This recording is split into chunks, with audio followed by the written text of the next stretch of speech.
Si vous êtes nouveau sur la chaîne, n'oubliez pas de vous abonner et de liker la vidéo. On commence.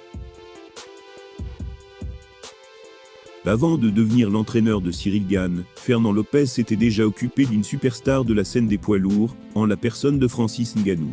Invité de l'émission Le Vestiaire il y a quelques années, le Predator s'était d'ailleurs fendu d'une anecdote assez amusante sur la première rencontre, avec le coach à succès. Si Francis Ngannou est devenu une véritable légende du MMA, c'est aussi en partie grâce à la supervision de Fernand Lopez. Grand patron de la MMA Factory, celui qui s'occupe désormais de Cyril Gane l'a en effet fait exploser dans l'octogone, à partir de 2013. Et ce avant qu'il n'intègre l'UFC en 2015. Le tout avec la réussite qu'on lui connaît, le Camerounais s'y imposant comme le champion des poids lourds. Au total, les deux hommes auront collaboré pendant 6 ans, avant que le Predator ne s'installe aux États-Unis notamment. Invité de l'émission Le Vestiaire, il s'est d'ailleurs livré sur sa première impression de l'entraîneur. Et le moins que l'on puisse dire, c'est que le combattant avait été surpris. Au moment de rencontrer Lopez pour la première fois, il s'attendait ainsi à voir débarquer quelqu'un de très différent. Il dit ouais, tu vas rencontrer l'entraîneur de la salle, il s'appelle Fernand Lopez. Je m'attendais à un latino, un espagnol, un truc comme ça, vu le nom. Et quand j'ai vu la tête du mec, il m'a parlé, j'ai dit mais toi t'es un mytho, t'es un Camerounais toi. Effectivement, le nom de famille du coach pouvait porter à confusion sur le coup, et la différence entre les attentes de Ngannou et la réalité a dû le chambouler à cet instant. On notera toutefois que malgré leur succès ensemble, ce n'est qu'après s'être séparé de Lopez que le natif de Batiet est devenu champion des poids lourds. Ajoutez à ça les récentes galères de Cyril Gane battu par de John Jones, mais aussi par Ngannou sur les derniers mois, et ça donne une piteuse image de l'entraîneur qui est déjà très décrié par les internautes. Certains l'ont d'ailleurs souligné après l'interview, en déclarant que Francis avait tout de suite remarqué que l'homme était un escroc. Clairement, Ngannou ne s'attendait absolument pas à voir quelqu'un comme Fernand Lopez débarquer la première fois qu'il a entendu son nom. Ce qui ne l'a pas empêché de prendre son envol à l'UFC, sous la houlette de l'entraîneur camerounais. Et ce, avant de s'émanciper de lui en 2019. Champion des poids lourds pendant des années à l'UFC, Francis Ngannou fait aisément partie des combattants les plus terrifiants de la planète.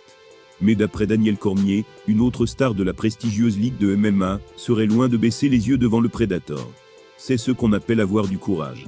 La dernière photo flippante de son physique l'a prouvé, Francis Ngannou reste une véritable machine de guerre. Il n'a plus combattu depuis l'UFC 270 en janvier 2022, la faute à une vilaine blessure au genou. Mais malgré ça, le Camerounais n'a pas négligé sa condition athlétique, afin de revenir au top.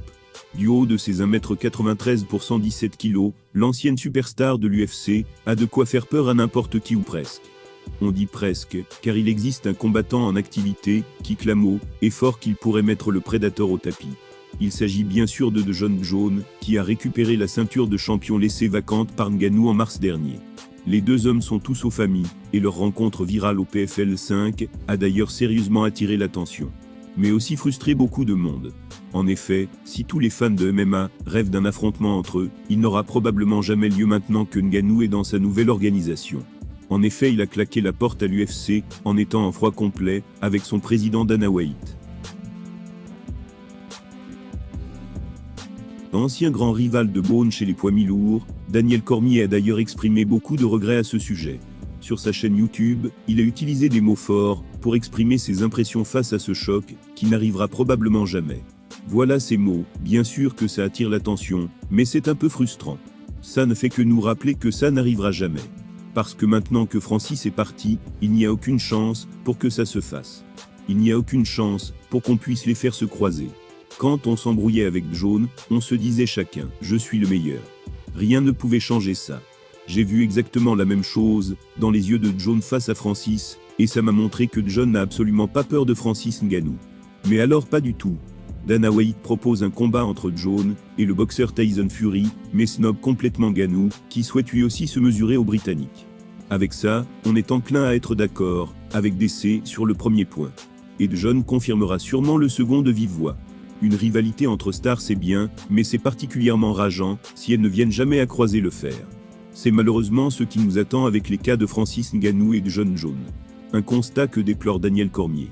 On peut le comprendre tant, on adorerait assister à pareil choc des titans.